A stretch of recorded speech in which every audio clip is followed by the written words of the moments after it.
inédit. Intelligence artificielle versus makeup artists and hairstylists.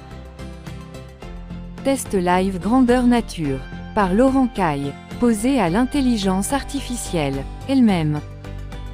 Venant d'acquérir en avant-première, en tant que testeur, le logiciel Bard de Google, le concurrent direct de ChatGPT, sur l'impact de l'intelligence artificielle, sur nos métiers. À méditer. Question posée. Quelle évolution et quel danger l'intelligence artificielle risque-t-elle de provoquer sur les métiers de maquilleurs et coiffeurs, dans l'industrie cinématographique, dans les prochaines années?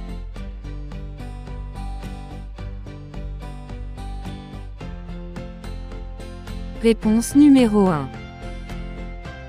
Délivrée en seulement 10 secondes.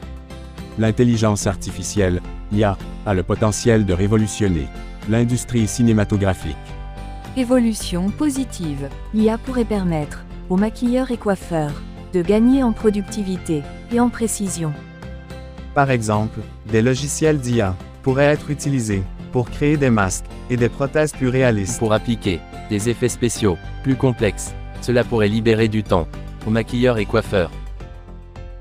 Pour se concentrer sur des tâches plus créatives, telles que le développement de nouveaux looks ou la collaboration avec les réalisateurs et les acteurs. Danger potentiel. Bien entendu, l'IA présente également des dangers potentiels pour les métiers de maquilleurs et coiffeurs. L'un des principaux dangers est la possibilité de remplacer les maquilleurs et coiffeurs humains par des robots ou des logiciels d'IA. Si l'IA devient suffisamment performante, elle pourrait rendre les maquilleurs et coiffeurs humains superflus. Un autre danger est la perte de contrôle des maquilleurs et coiffeurs sur leur travail. L'IA pourrait être utilisée par les studios de cinéma pour contrôler tous les aspects du maquillage et de la coiffure des acteurs. Cela pourrait priver les maquilleurs et coiffeurs de leur liberté créative et de leur autonomie. Perspective d'avenir. Il est encore difficile de dire si l'IA remplacera complètement les maquilleurs et coiffeurs humains dans l'industrie cinématographique. Cependant, il est clair que l'IA aura un impact significatif sur ces métiers dans les années à venir. Les maquilleurs et coiffeurs devront s'adapter à l'IA et aux nouvelles technologies qu'elle apporte. Ils devront également se démarquer de l'IA en développant des compétences créatives et humaines que l'IA ne pourra jamais remplacer. Voici quelques conseils pour les maquilleurs et coiffeurs qui souhaitent se préparer à l'avenir de l'IA. Se tenir au courant des dernières technologies liées à l'IA. Développer des compétences créatives et humaines, telles que l'intuition, la sensibilité artistique et la capacité à travailler en collaboration avec d'autres professionnels. Se spécialiser dans des domaines où l'IA est moins susceptible de remplacer l'expertise humaine, tels que le maquillage et la coiffure de personnages complexes ou le développement de looks innovants.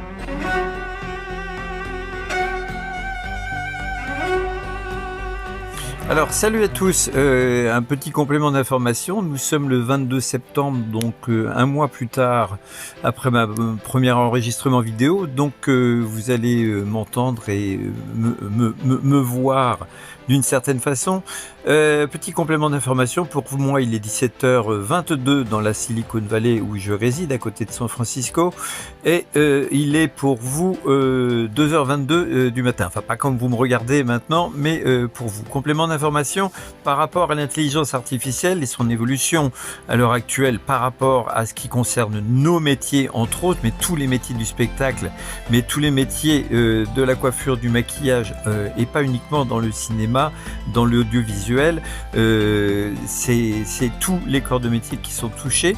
Je reviens dessus. D'ailleurs, ce matin, j'ai reçu un message d'une maquilleuse française qui m'a dit que elle travaillait pour un magazine de mode français depuis 3 ans. Je tairai le nom de mes sources, et que désormais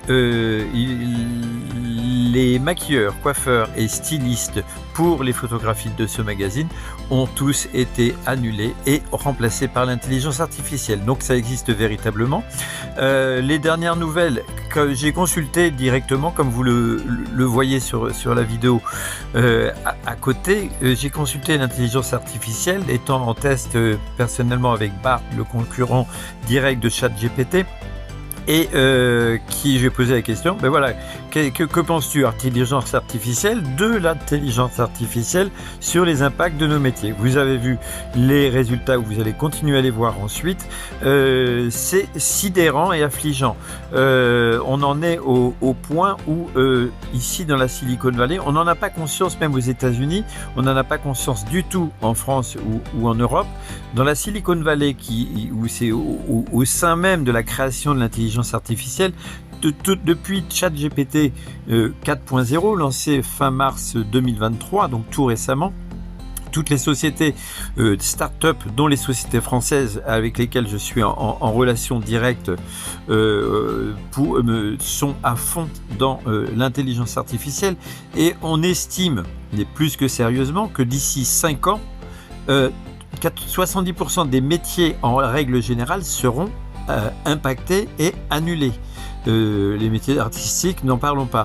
Mais que d'ici 2030, le patron directeur général de ChatGPT lui-même dit que d'ici 2030, 7 ans, ça sera la super intelligence artificielle qui sera au-dessus de l'être humain et qui va remplacer pratiquement tous les corps de métier humains. Ça a l'air alarmiste, mais j'en ai pris conscience il y a quelques mois, j'en souriais, et je suis pas le premier parce que l'un des actionnaires principaux de ChatGPT n'est nul autre que Microsoft et Bill Gates lui-même. L'autre, c'est Elon Musk, donc de Tesla, entre autres. Bill Gates, au mois de août 2022, donnait l'information suivante, disait « ChatGPT, l'intelligence artificielle, j'y crois pas, ça portera jamais ses fruits. » 30 novembre 2022, ChatGPT 3.5 fait sa sortie. Bill Gates, quelques jours plus tard, a dit « Ah, c'est vraiment quelque chose qui est absolument extraordinaire. » Fin mars 2023, sortie de ChatGPT 4, et ces derniers temps de Bard, qui est le concurrent direct par Google, donc de Microsoft et de ChatGPT. Bill Gates récemment a fait la déclaration que l'intelligence artificielle était dangereuse et a signé une pétition avec une trentaine de hauts dirigeants mondiaux, une pétition de 22 mots à trouver sur Google. J'ai pas eu le temps de le faire. Une pétition pour mettre en marche une éthique de l'intelligence artificielle et sur l'utilisation de l'intelligence artificielle. Je reviens sur les impacts en ce moment de la grève qui a lieu depuis plus de 4 mois à Hollywood et aux États-Unis dans l'industrie cinématographique, télévisée, théâtre, etc. Des scénaristes et auteurs qui sont les premiers à avoir compris que ça impactait directement nos métiers. Bon, directement parce que eux sont en perte d'argent directement, et c'est ce qui touche le nerf de la guerre en premier lieu. Mais il y a une solidarité par rapport à tous les membres de l'Union IATSE aux États-Unis, plus de 160 000 membres, qui eux-mêmes sont impactés parce qu'ils n'ont plus de travail, plus de tournage, plus de théâtre, plus de tournage télé, etc.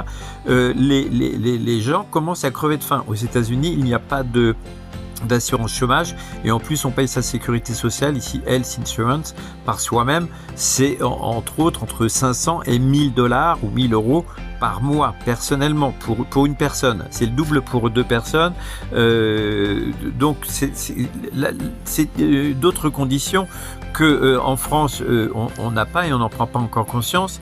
Et en ce moment, il y a des fonds de solidarité qui s'organisent pour donner de l'argent aux personnes les plus démunies, qui ne travaillent plus, les mamans qui sont célibataires et qui ont des enfants à charge et qui peuvent plus les nourrir. Il y a les gens qui sont en train de crever de faim pour l'impact intelligence artificielle. Je suis désolé, ça a l'air long, mais je voulais vraiment vous témoigner ces choses-là parce qu'il y a un impact qui est énorme. L'intelligence artificielle, vous lisez juste après ou juste avant, est en train de mettre en place des robots, parce que c'est pas intéressant pour les maquilleurs.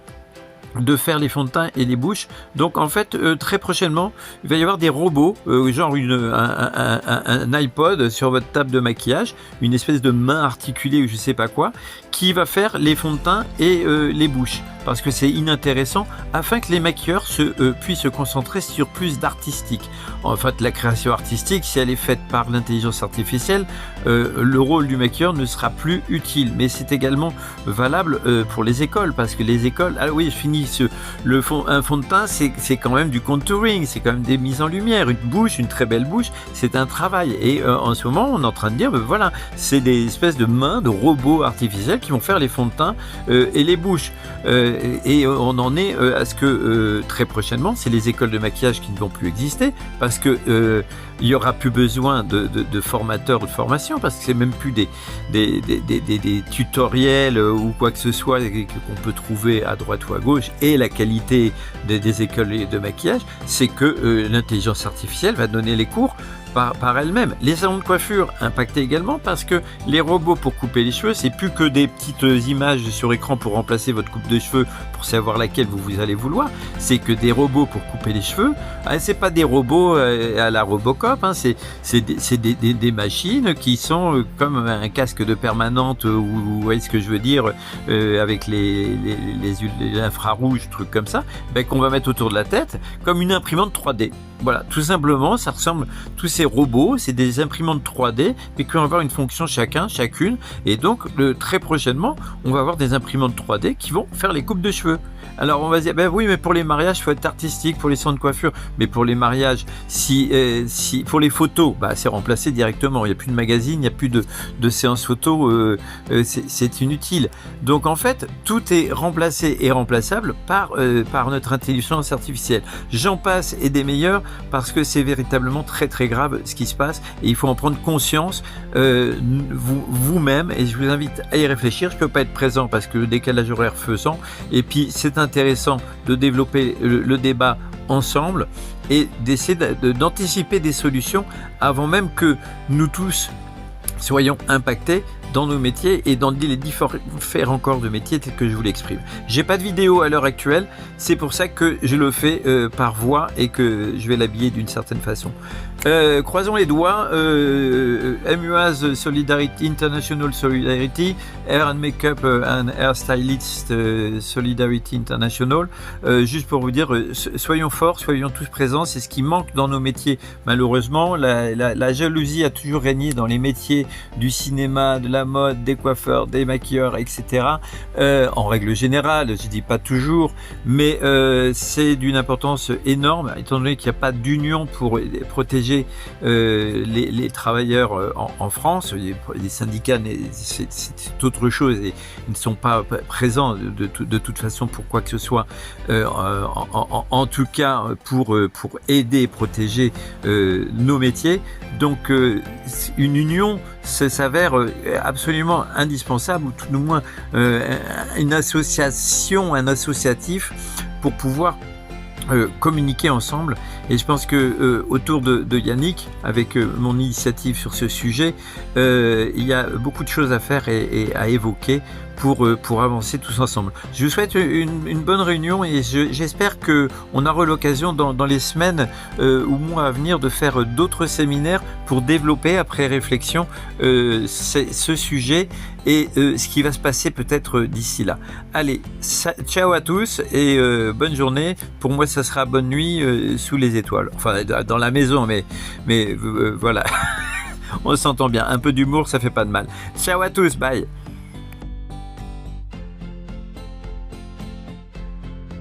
Les réponses 2 et 3 de l'IA divergent quelque peu. Retrouvez-les sur la page du groupe Facebook Séminaire des maquilleurs. Il est encore trop tôt pour dire avec certitude quel sera l'impact de l'IA sur les métiers de maquilleurs et coiffeurs. Cependant, il est clair que cette technologie a le potentiel de transformer radicalement ces métiers. Pour faire face à ces défis, les maquilleurs et coiffeurs doivent s'adapter aux nouvelles technologies et développer de nouvelles compétences. Ils doivent également s'appuyer sur leur expertise et leur créativité pour se démarquer de la concurrence. Réflexion internationale, initiée par Laurent Caille, depuis juillet 2023. MUAHS International Solidarity. en partenariat avec Yannick Doré. Séminaire des maquilleurs. HMC, habillage, maquillage, coiffure. Cinéma France.